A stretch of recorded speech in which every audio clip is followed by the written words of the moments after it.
दोस्तों, welcome everyone to dear मित्रों। तो दोस्तों, जैसे कि हमने कॉस्ट ऑफ कॉर्पोरेट्स के एमसीक्यू सम किए थे और मैंने आपको बोला था कि मैं टैक्सेशन की वीडियो डालूंगी और उस तरीके से कमेंट सेक्शन पे कमेंट भी आया था कि मैम टैक्सेशन की वीडियो डाल दीजिएगा।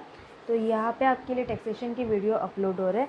यहाँ पे मैं फ़िलहाल तो एमसीक्यूज़ इन्वेस्टमेंट अकाउंट एंड आपके रेसिडेंटल स्टेटस के जो एमसीक्यूज़ है और डेफिनेशंस के जो आपके रूल्स एंड रेगुलेशंस चलते हैं एमसीक्यू बेस पे जो लग रहे हैं वो मैं आपको समझाऊंगी और उसके बाद आपको सम करवाऊंगी। ठीक है, तो हम स्टार्ट करते हैं इन्वेस्टमेंट अकाउंट से। इन्वेस्टमेंट अकाउंट में हम लोग का क्वेश्चन नंबर 5 दिया हुआ है। An investor purchase on 1 June 2006 9% government of Indian loan of ₹50,000 at 102 cum interest. Brokerage was paid at 1% on purchase price. ठीक है दोस्तों, यहाँ पे कहीं पे भी हम लोग को डेट मेंशन नहीं किया गया है।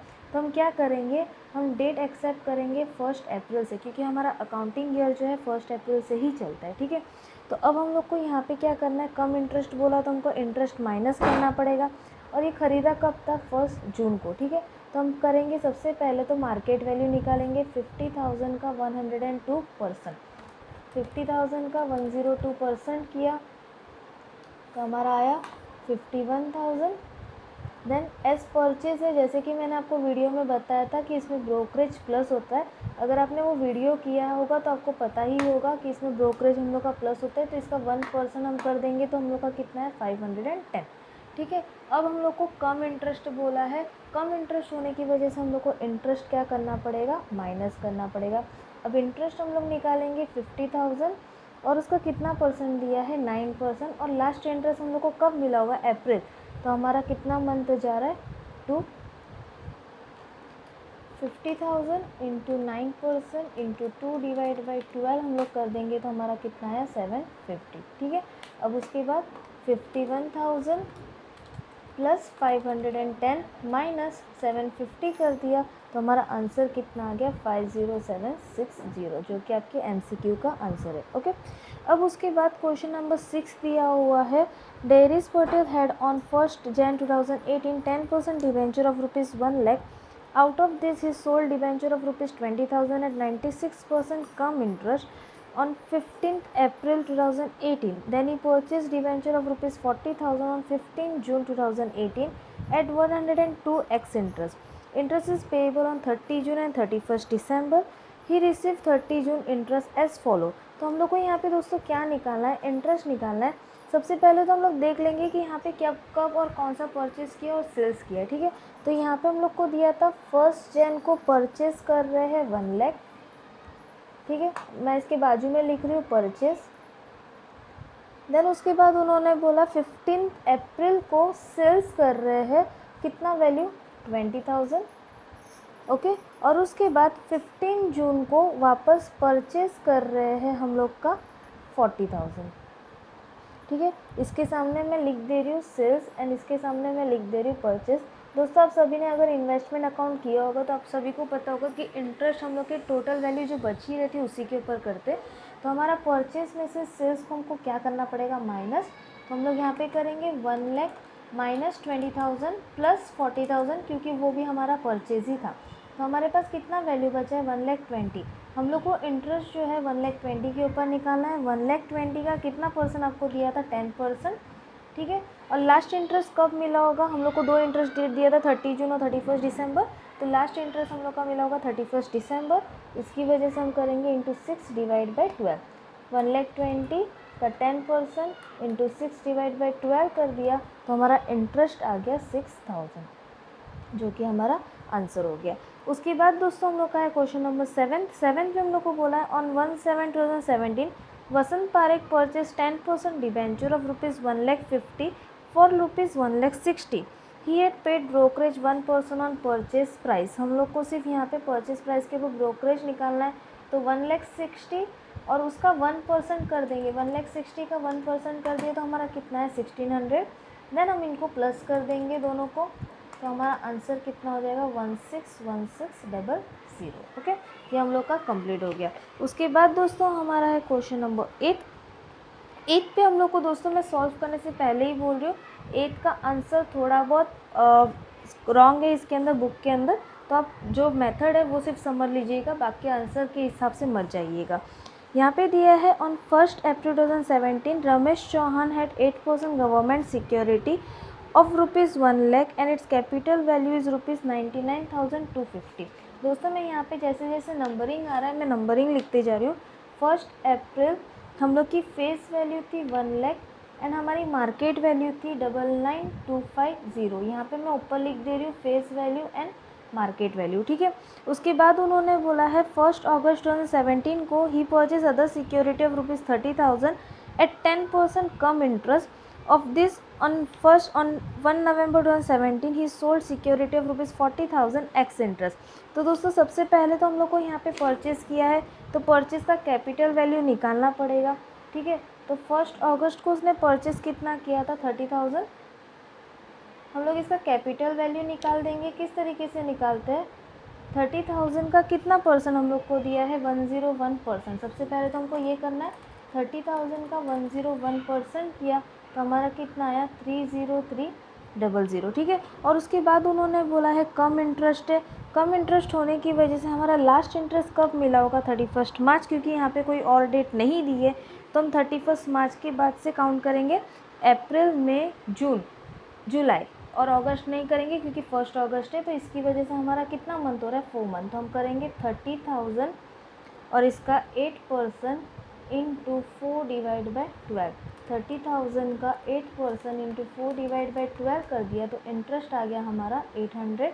देन हम इसको माइनस कर देंगे, -800 तो 29,500 हमारा क्या हो गया मार्केट वैल्यू। यहाँ पे ब्रोकरेज नहीं है इसकी वजह से हम ब्रोकरेज कैलकुलेट नहीं करेंगे तो यहाँ पे मैंने डाल दिया 29,500, ठीक है।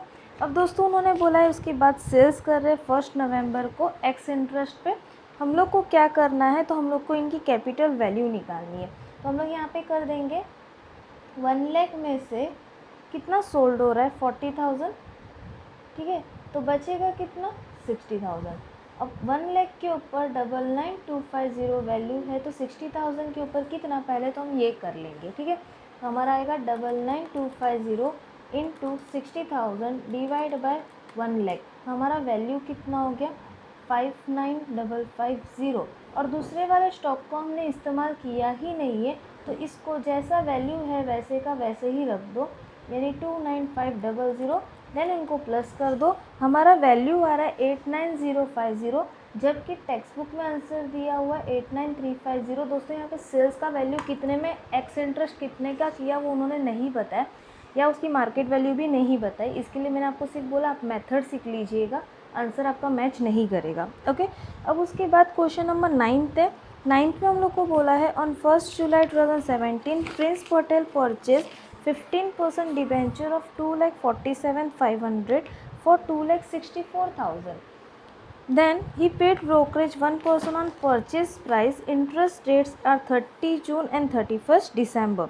जैसे दोस्तों हम लोगों ने पीछे का सम किया उसी तरीके से हमको अभी इसको भी करना है। इनका कैपिटल वैल्यू कितना दिया हुआ है, हम लोग को 264,000 दिया था तो हम इसी के ऊपर करेंगे 264,000 प्लस ब्रोकरेज क्योंकि परचेज प्राइस पे था 1% कर देंगे इसका तो आएगा 2640, ठीक है। अब इसको प्लस कर देंगे 264,000 प्लस 2640 तो हमारा वैल्यू कितना हो गया 2,666,40। ये हमारा आंसर आ गया। उसके बाद दोस्तों हमारा डायरेक्टली है क्वेश्चन नंबर 18 पे दिया हुआ है 1/7/2018 Gaurav purchase 10% debenture of 1,50,000 for ₹2,10,000 he paid brokerage 1% on purchase price. दोस्तों अभी जैसे मैंने ये किया उसी तरीके से हमको करना है 2,10,000 के ऊपर 1% करेंगे तो हमारा आएगा 2100।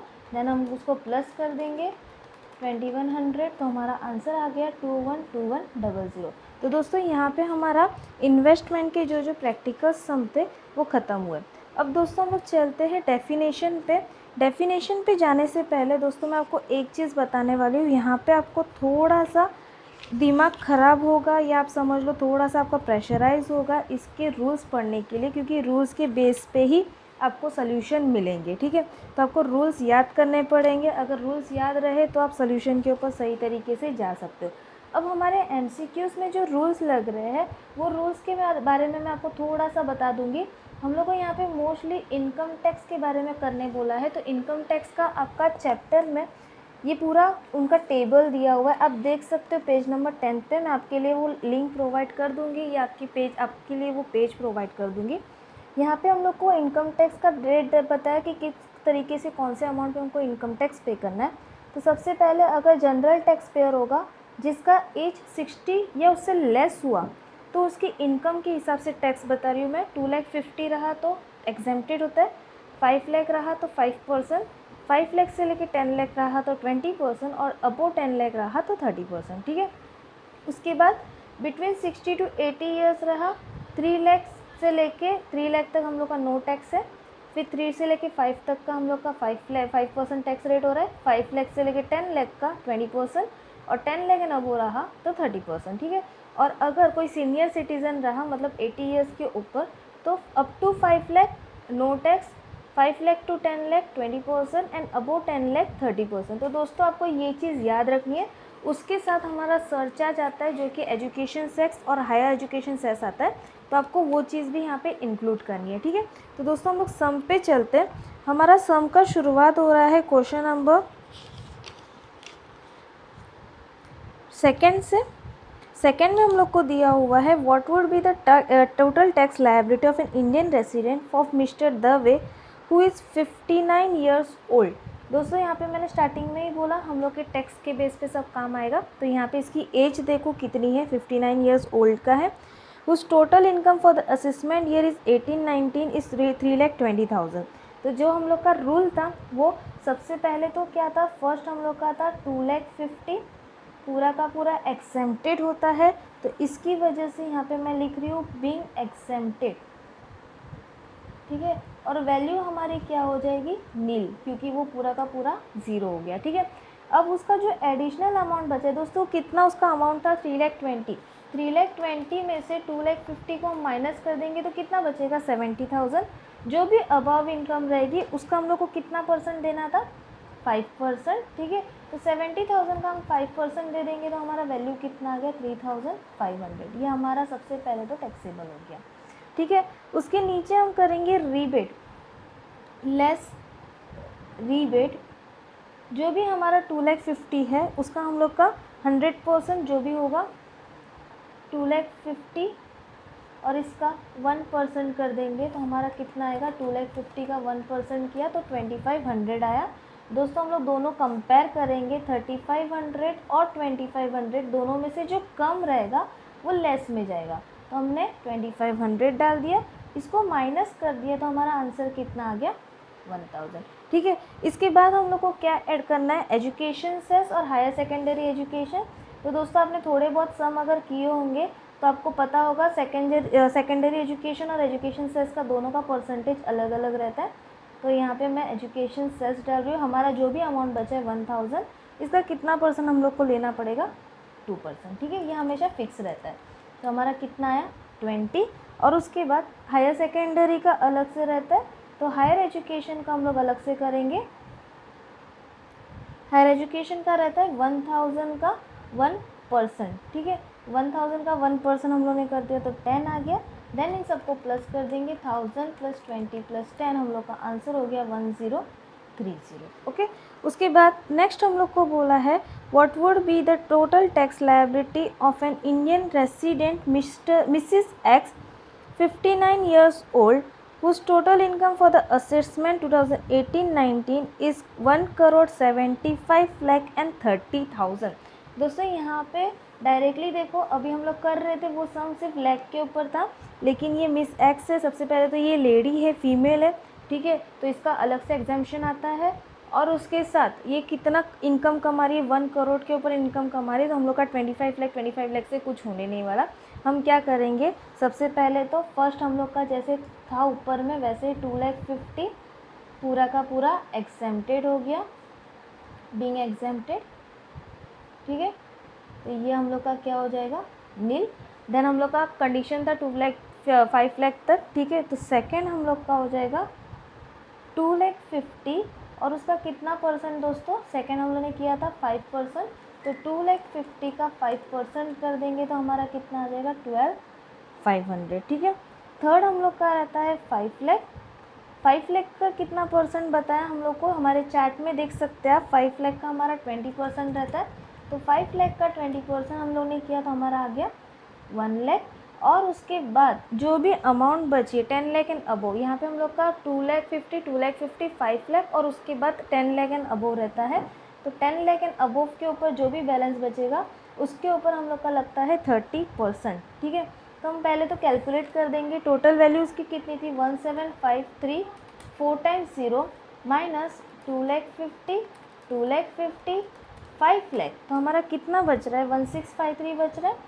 1653 4 टाइम्स 0 और उसका कितना परसेंट हो जाएगा 30%। इसका हम 30% कर देंगे, हमारा वैल्यू आ गया 4959,000। ठीक है, अब इसके बाद हम इसको प्लस कर देंगे, प्लस 1 लाख प्लस 12,500।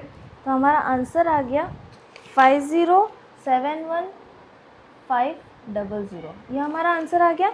उसके बाद हम लोग करेंगे सरचार्ज। अभी ये 1 करोड़ के ऊपर कमा रही है, इसकी वजह से इसमें सरचार्ज लगेगा।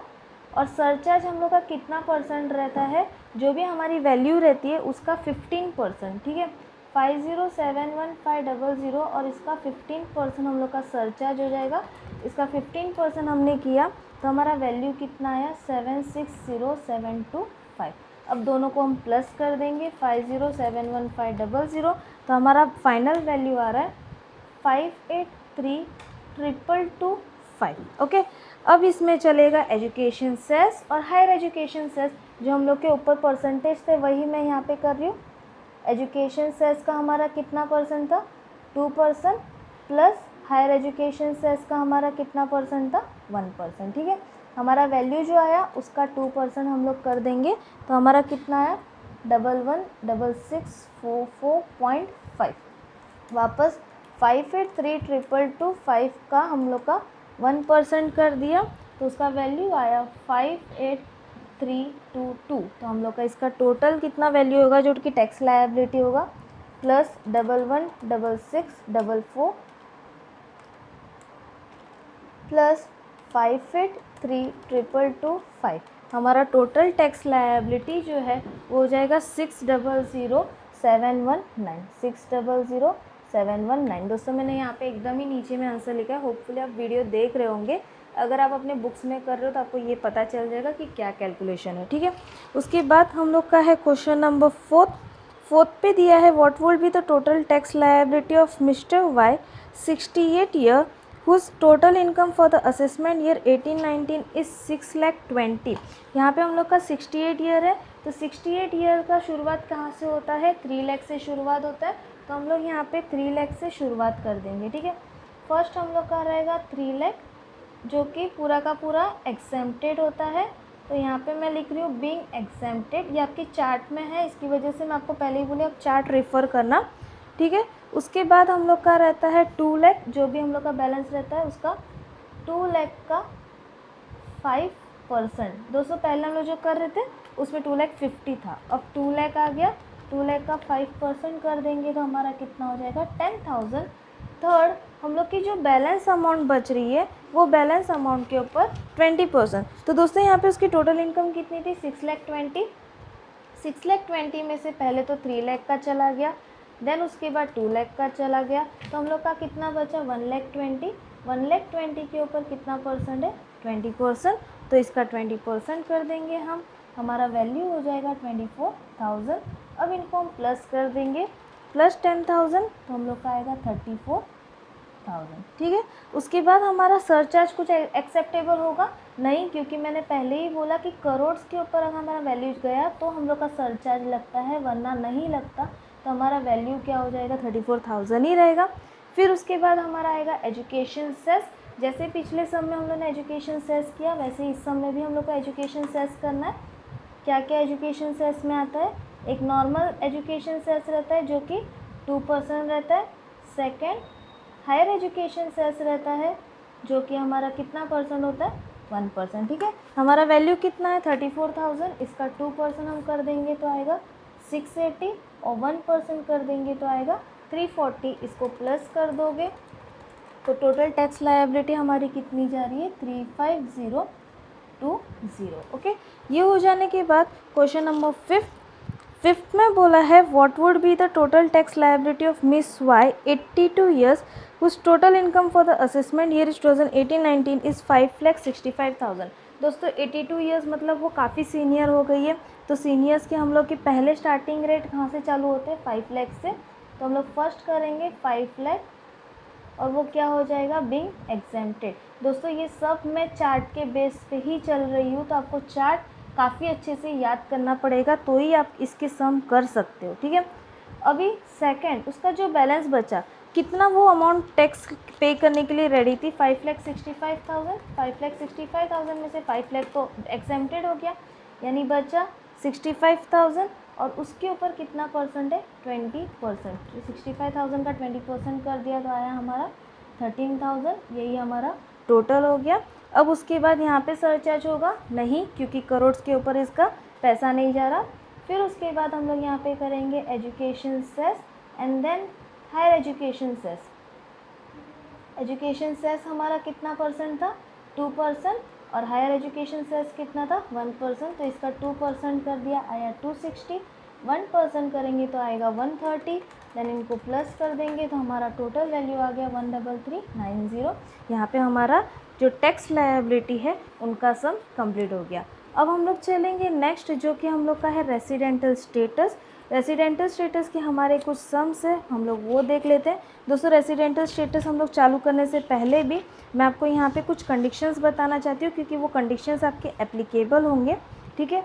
आपको ये याद रखना है, सबसे पहले तो बेसिक कंडीशन ये रहती है कोई भी बंदा 182 डेज मिनिमम पीरियड में रहना चाहिए हमारी कंट्री के अंदर।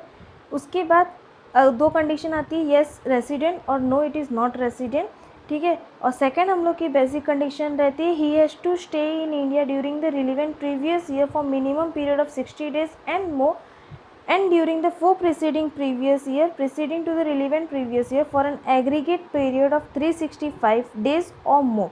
तो इसमें भी हम लोग का रेसिडेंट और नॉन रेसिडेंट आता है। फिर आपकी दूसरी कंडीशन आती है he must be resident in India in at least 2 years out of 10 year preceding to relevant previous year and his total stay in India must be 730 days or more during the 7 immediately preceding to previous year। दोस्तों ये सारी conditions आपकी books में available है। मैं यहाँ पे फिर भी आपको एक चार्ट बता रही हूँ जिसमें आपका रेसिडेंटल स्टेटस का थोड़ा बहुत इन्फॉर्मेशन मिल रहा है। आप चाहो तो गूगल भी कर सकते हो, गूगल पे भी इसकी इन्फॉर्मेशन मिल जाती है, ठीक है। अब हम लोग यहाँ पे नेक्स्ट चैप्टर चालू कर रहे हैं, इसकी वजह से मैं नेक्स्ट पेज ले रही हूँ ताकि आप कंफ्यूज ना हो। और यहाँ पे मैं आपको लिख के बता दे रही हूँ कि मैं कौन से चैप्टर से चालू कर रही हूँ। यहाँ पे हम लोग रेसिडेंटल स्टेटस स्टार्ट कर रहे हैं। दोस्तों यहाँ पे डायरेक्टली क्वेश्चन नंबर 10 से शुरुआत है। 10th में बोला है Shri Bharat a person of Indian origin has visited to India on 26 November 2017 and plans to stay in India for 186 days during 4 years preceding to previous year he was in India for 764 days. दोस्तों सबसे पहले तो मैं आपको बता दूं, अगर वो प्लान कर रहे हैं तो प्लान करने वाली कोई कंडीशन नहीं रहती, तो डायरेक्टली आप ये बता सकते हो कि वो एनआरआई है, क्योंकि वो अभी सिर्फ प्लान कर रहा है और इसके पहले वो 764 डेज़ रहा था, बीच में वो कभी आया नहीं था। लेकिन फिर भी आपके सेटिस्फेक्शन के लिए मैं यहाँ पे कैलकुलेशन कर रही हूँ। नवंबर में हम लोग के कितने टोटल डेज़ रहते, 4 डेज़ 30 डेज़ रहते, तो 4 डेज़ एक्स्ट्रा जा रहे हैं, क्योंकि वो कब आ रहा है 26 नवंबर को आ रहा है। 27, 28, 29 और 30 ये 4 डेज़ हो गए, ठीक है। फिर उसके बाद दिसंबर में हम लोग का रहता है 31 डेज़, जनवरी में 31 डेज़, फरवरी में हम लोग का जाएगा 28 डेज़ एंड मार्च हम लोग का है 31, ठीक है। अब इनका टोटल कर देंगे 4 + 31 + 31 + 28 + 31, हमारा टोटल स्टे कितना हो रहा है 125 डेज़, ठीक है। और हमारी कंडीशन सबसे पहले कंडीशन क्या रहती है 182 डेज़ और मोर, ठीक है। तो क्या ये 182 डेज़ को पूरे की पूरा कंडीशन अप्लाई हो रहा है? नहीं, तो इसकी वजह से इसका आंसर क्या हो जाएगा एनआरआई यानी नॉन रेसिडेंट इंडियन है वो, ठीक है। ये आपको इस तरीके से कैलकुलेशन करना है। उसके बाद नेक्स्ट क्वेश्चन दिया हुआ है Mister Robert an Indian citizen is employ on Indian ship during the previous year 2017-18 he leaves India for USA on 15 September 2017 for holidays and return 15 April 2018. He has been non-resident for the past 3 years. Earlier that he was permanently in India. दोस्तों यहाँ पे सबसे पहले तो वो बताया है कि हम लोग को ये चेक करना है कि वो 168 डेज़ में इंडिया में रह रहा है कि नहीं रह रहा, ठीक है। तो हम लोग को यहाँ पे वो क्या बोले हैं, यहाँ पे बोले हैं 15 सितंबर को वो हॉलीडे पे गया और रिटर्न कब हो रहा है 15 अप्रैल को, ठीक है। और इसके पहले वो इंडिया के अंदर 3 साल तक नहीं था और देन वो निकल गया, ठीक है। तो इसका आंसर डायरेक्टली मैं आपको बता रही हूँ, रेसिडेंट एंड ऑर्डिनरी रेसिडेंट है, कैलकुलेशन की ज़रूरत नहीं पड़ेगी। फिर भी अगर आपको कैलकुलेशन करना हो तो आप कैलकुलेशन कर सकते हो, बिकॉज 15 सितंबर को फॉर एग्जांपल उसने 15 सितंबर को इंडिया छोड़ा, ठीक है। तो सितंबर में हम लोग के कितने डेज़ रहते हैं, 30 रहते हैं, बच्चे 15, ठीक है। फिर अक्टूबर में हमारे कितने डे रहते हैं, 31, नवंबर 30, दिसंबर 31, जनवरी 31, फरवरी 28, मार्च 31 और अप्रैल 15 को वो रिटर्न इंडिया में आ रहा है, ठीक है। अब इन सब का प्लस कर देंगे, 15 plus 31 plus 30 plus 31, 31, 28, 31 and 15, total हमारा कितना हो रहा है 212, ठीक है। इतने टाइम के लिए वो इंडिया के बाहर थे और बाकी के पूरे टाइम वो इंडिया के अंदर थे। इसका मतलब है हमारा वो क्या हो जाएगा, रेसिडेंट एंड ऑर्डिनरी रेसिडेंट, क्योंकि उसकी बाकी कंडीशन फुलफिल हो रही है, ठीक है। तो ये हमारा आंसर कंप्लीट हुआ। उसके बाद नेक्स्ट उन्होंने दिया हुआ है question number 12, Mister Topiwala an Indian citizen is employ on an Indian ship during the previous year 2017-18 and leaves India for UK on 15 September 2017 as a crew member and returned 28 March 2018. He had been non-resident for the past 3 years. Earlier to that, he was permanently based in India. तो दोस्तों यहाँ पे हम लोग का क्या होगा, ये जब चले गए उसके बाद वो यहाँ पे रिटर्न में नहीं आए, तो इसकी वजह से इसका आंसर क्या हो जाएगा, नॉन रेसिडेंट इंडियन, क्योंकि उसके बाद वो यहाँ पे इंडिया में आए ही नहीं, ठीक है। फिर उसके बाद नेक्स्ट हम लोग को बोला है 13, Bucket was born on 10 September 1980 in India and he later on took US citizenship. Neither his parents nor his grandparents born in undivided in India. तो ये तो बाहर के ही लोग रहे, तो इसका आंसर भी हमारा क्या हो जाएगा, नॉन रेसिडेंट इंडियन, NRI, ठीक है।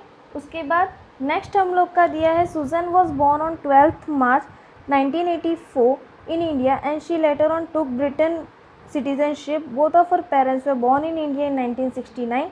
Her grandfather was born in Karachi in March 1947 and but her grandmother was born in England in 1949. During the previous year 2017-18, she earns a sustainable income from the Indian source. Susan stayed in India during previous year of 17-18 in 180 days and more. तो दोस्तों इसका answer क्या होगा, सुजन भले ही India की resident नहीं है लेकिन उसके इनकम यहाँ पे जनरेट हो रही है, तो इसकी वजह से इसका आंसर चला जाएगा बी।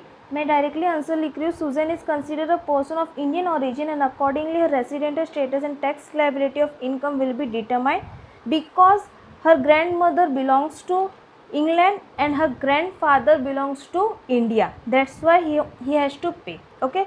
उसके बाद नेक्स्ट हम लोग को दिया है 15, Mr. Jyotinka was born on 11th August 1991 in India and took US citizenship. On 1st Jan 2017, he came to India for marriage and went back to 30 June. What would be his residential status? इसकी residential status क्या होगी, वो सिर्फ India में आए शादी के लिए एंड देन वो चले गए, ठीक है। तो ये हो गए resident but not ordinary resident, क्यों, because his wife is an Indian resident, इसकी वजह से यहाँ पे ऑर्डिनरी रेसिडेंट वो नहीं माने जाएंगे, ओके। यहाँ पे ये चैप्टर हमारा कंप्लीट हुआ। उसके बाद नेक्स्ट हम लोग का है कैपिटल गेन, जो कि हमारा लास्ट चैप्टर है। कैपिटल गेन में जैसे मैंने आपको बताया था एग्जेम्प्टेड के कुछ अमाउंट्स याद रखने पड़ते हैं आपको, तो उसमें आपको वो याद रखने। अभी फ़िलहाल के लिए तो हम लोग को सिर्फ सम करना है। सम में हम लोग को दिया हुआ है, Mister A has sold is only residential house on 15 June 2017 at 35,72,000। तो यहाँ पे हम लोग नया चैप्टर स्टार्ट कर रहे हैं, इसकी वजह से मैं यहाँ पे कैपिटल गेन लिख रही हूँ और हम लोग सॉल्व कर रहे हैं क्वेश्चन नंबर 6। सबसे पहले तो हमारी सेल्स वैल्यू कितनी दी हुई है, 35,72,000, ठीक है। देन हम लोग को निकालना रहता है एग्जेम्पशन, जिसमें हम लोग का आता है इंडेक्स कॉस्ट। इंडेक्स कॉस्ट के लिए उन्होंने बोला it was bought by him in 1990 for ₹2 lakh. The fair market value of the house on 1 April 2001 was 16 lakh. On 15 January 2018, half of the sales value of residential house was invested in 3 years bond of Indian Railway Finance Corporation. हम लोग को index cost निकालना है। तो दोस्तों यहाँ पे तो अभी की फ़िलहाल वैल्यूज़ की कितनी है 16 lakh, multiply by index cost of selling year divide by index cost of purchasing year. तो सेलिंग ईयर का इंडेक्स कॉस्ट हम लोग का कितना है 272, हम लोग यहाँ पे कर देंगे 272 डिवाइड बाय 100, ठीक है। 16 लाख इंटू 272 डिवाइड बाय 100 कर दिया तो हमारा वैल्यू आ गया 4,35,2,000 और माइनस कर देंगे 35,72,000 माइनस 4352,000 लॉस में आ जाएगा हमारा 7,80,000 जो कि हमारा कैपिटल लॉस हो गया। ओके, उसके बाद क्वेश्चन नंबर 7 पे हम लोग को बोला है using the following information answer to the next question. Mr. B had paid 90,000 for goodwill at the time of the purchase of business of a firm 14 Feb 2000. The fair market value of the goodwill on 1st April 2001 was rupees 1,80,000. The present realizable value of goodwill is rupees 3 lakh. तो हम लोग को goodwill की value बतानी है। तो दोस्तों यहाँ पे हम लोग को क्या करना है, जो भी रियलाइजेबल वैल्यू उसको कुछ लेना देना नहीं है, उसकी फेयर मार्केट वैल्यू हमारा आंसर हो जाएगा। मतलब आंसर 7 का हम लोग का आंसर कितना हो जाएगा 1,80,000। ओके, उसके बाद नेक्स्ट क्वेश्चन नंबर 9 पे बोला an asset was purchased in 7-8 for rupees 106710 and was sold in 17-18 for 22,82,450। तो यहाँ पे सबसे पहले तो हम सेल्स वैल्यू लिख देंगे जो कि थी 2,82,450। देन उसमें से हम इंडेक्स कॉस्ट को माइनस कर देंगे। अब इंडेक्स कॉस्ट के लिए परचेज प्राइस कितना था 106,710 मल्टीप्लाई बाय सेलिंग ईयर हम लोग का 17-18 था 272 डिवाइड बाय 129, ठीक है। 106,710 इंटू 272 डिवाइड बाय 129 किया तो हमारा पॉइंट में आंसर आया, यानी आया 22,5,000। ये माइनस कर देंगे 28,2450 माइनस 22,5,000 तो हमारा आंसर क्या हो जाएगा 57,450। ये हमारा कैपिटल गेन हो गया। ओके, उसके बाद नेक्स्ट हम लोग को बोला है क्वेश्चन नंबर 10th में हम लोग को बोला Shri Mafatlal sold jewellery for rupees 5,20,000। तो यहाँ पे हम लोग को 5,20,000 से शुरुआत करना है। हम सेल्स वैल्यू स्टार्ट कर देंगे। सेल्स हम लोग का था 5,20,000, ठीक है। उसके बाद next this jewellery was purchase for rupees 2,75,347 in 2011-12 from the sales proceed. He purchase residential house for rupees 4,12 Jan 2018. Cost of inflation index of previous year 11-12 and 17-18 is 184 and 272। तो हम लोग को यहाँ पे सिर्फ और सिर्फ ज्वेलरी के बारे में काम करना है। इसकी वजह से सिर्फ ज्वेलरी का इंडेक्स कॉस्ट हम निकाल देंगे। परचेज प्राइस था 2,75,347 मल्टीप्लाई बाय सेलिंग ईयर का प्राइस इंडेक्स कॉस्ट कितना था 272 डिवाइड बाय परचेसिंग ईयर्स का था 184, ठीक है। 275,347 मल्टीप्लाई बाय 272 डिवाइड बाय 184 तो हमारा वैल्यू कितना आ गया 407034। देन हम माइनस कर देंगे 5,20,000 माइनस 407034। हमारा आंसर आ गया 112,966, ठीक है। ये आने के बाद दोस्तों हम लोग को क्या करना है, तो हम लोग को कितने के रेसिडेंटल हाउस उसने खरीदा 4 लाख का, ठीक है। तो हम यहाँ पे करेंगे 5,20,000 पे उसका एक्सेंटेड अमाउंट था 12966। देन 4 लाख के ऊपर कितना होगा ये क्रॉस कर देंगे इंटू 4 लाख डिवाइड बाय 5,20,000 तो हमारा अमाउंट आ गया 886896 और यहाँ पे ये हमारा ख़त्म हुआ। तो दोस्तों यहाँ तक हमारे सारे जो MCQs पार्ट थे टैक्सेशंस के वो मैंने सारे कंप्लीट किए। होपफुली आपको वीडियो समझ आया तो प्लीज़ अपने दोस्तों के साथ शेयर करना और डियर मित्रों को सब्सक्राइब करना बिल्कुल ना भूलिएगा। मिलते हैं नेक्स्ट वीडियो में, तब तक के लिए बाय बाय।